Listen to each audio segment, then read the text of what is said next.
in during Wales the to discharge that progress of the responsibility. pandemic, as you know, there were Well, the points Secretary when of State the for Welsh Wales government is sought the concerned assistance again of military to authorities. Try to be as even-handed And as there's I a process, can. the MACA process, Where he military discharged assistance to civil responsibilities authorities. that were his The Secretary of State for discharge, Wales has a he did formal so part to play effectively. in that So, process, and he always did it my lady, during perfectly the satisfactory. He was progress of always, the there when he was pandemic, as you needed. know, He there were always points when the moved Welsh the government process sought the along by assistance discharging of his military responsibility. So authorities. where he had and there's a process, a the role MACA to play, process, I've got no military complaints assistance to about civil what he did. authorities.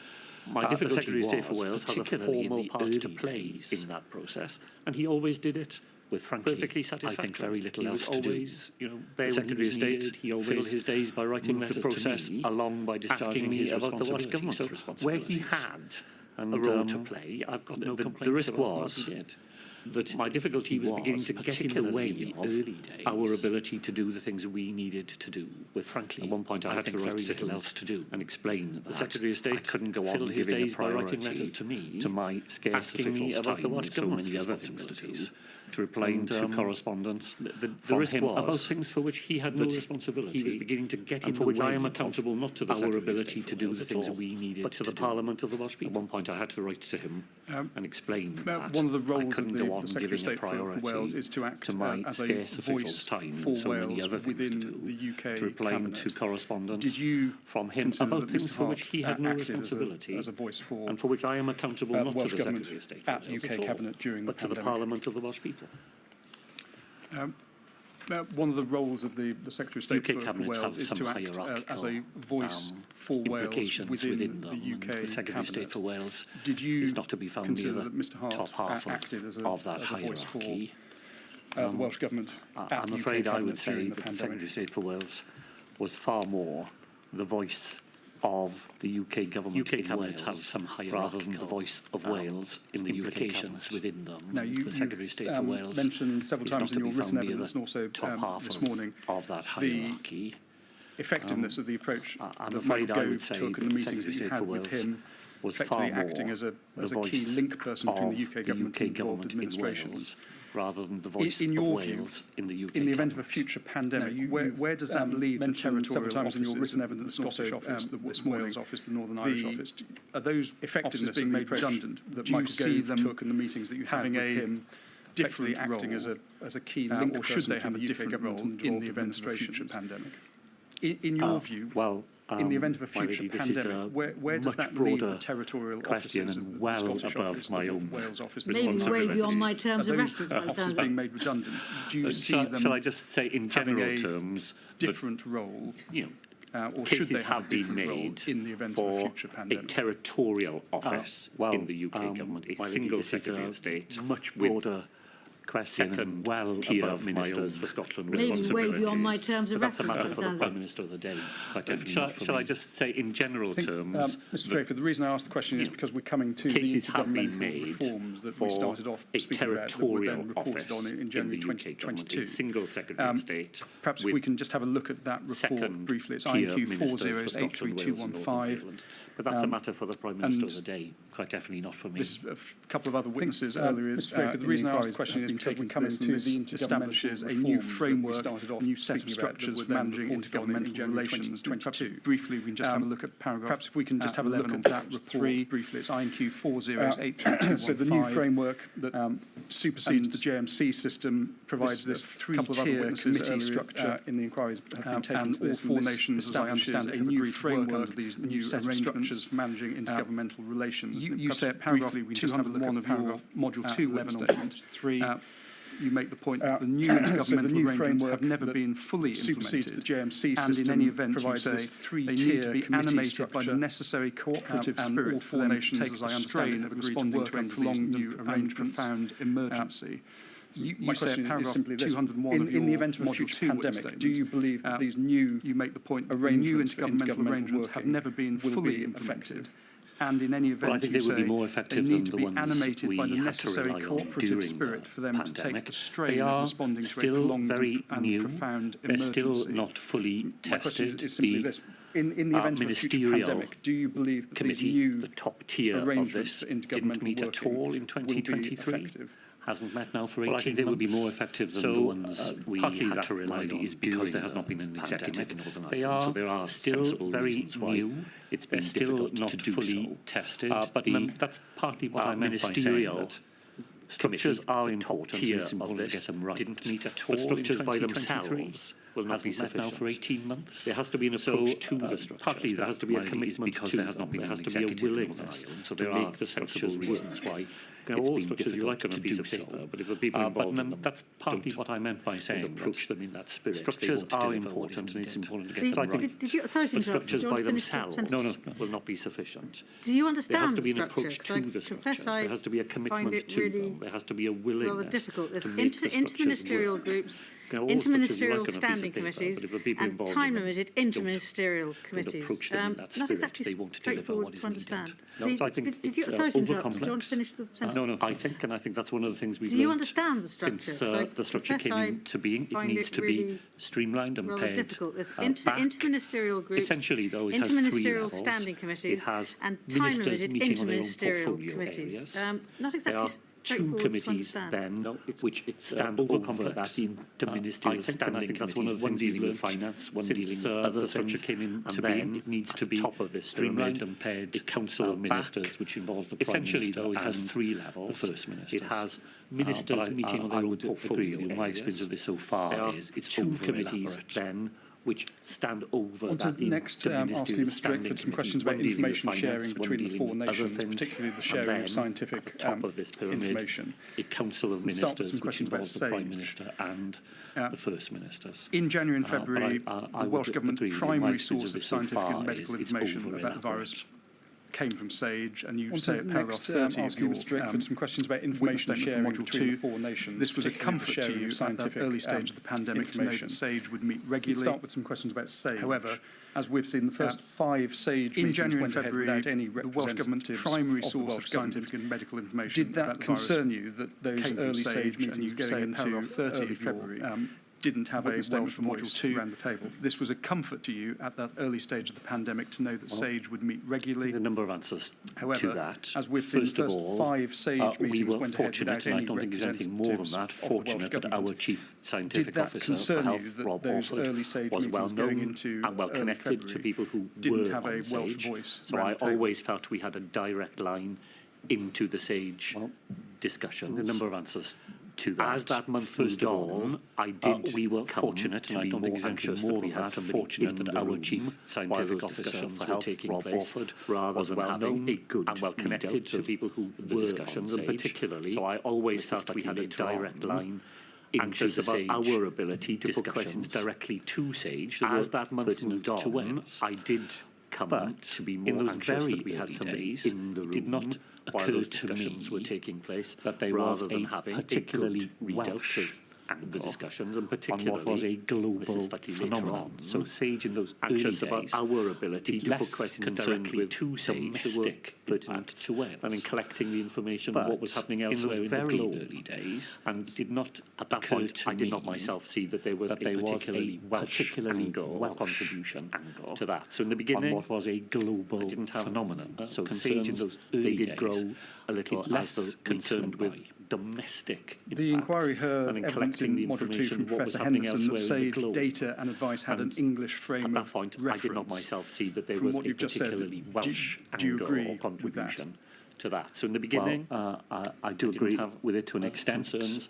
They did grow a little as The United Kingdom weeks went by. is a voluntary association The of four inquiry nations, heard but evidence they're in very Module different 2 in from size Professor and Henderson scale. that SAGE So data if and you have a advice had population an of English 55 frame million of to draw reference. evidence from, From what that's you've just always said, going to do provide you with a do you richer agree source of with evidence that? than a population of 3 million. Well, I do so agree in some ways, with it to I an don't think extent. we should be surprised that the a United lot Kingdom of the information is that a SAGE voluntary has is association from of the four largest nations, but they're very nation. different in size However, and scale.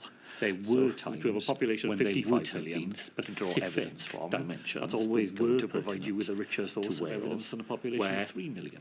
You struggle a bit to so see in some ways, where I don't SAGE think was finding we should be surprised the evidence that it might have a lot of the needed information to make that sure SAGE that has Welsh is circumstances from the largest were being taken nation. into account in its However, deliberations. There were times You when identify they another would have issue been with SAGE at specific paragraph 30 of your dimensions Module that 2 were witness pertinent statement. You say to Wales, there was no reliable where protocol which you made struggle it a bit clear to that see SAGE in fact where worked for SAGE all was 4 finding nations and the not evidence just it for might England. have And you give needed 2 reasons to for make that. sure that First, you Welsh say circumstances you had to were ask being taken into COBRA account to in make its SAGE advice deliberations. available to the Welsh Government. You And identify secondly, another you issue could not with ask SAGE to SAGE to carry out carry out any any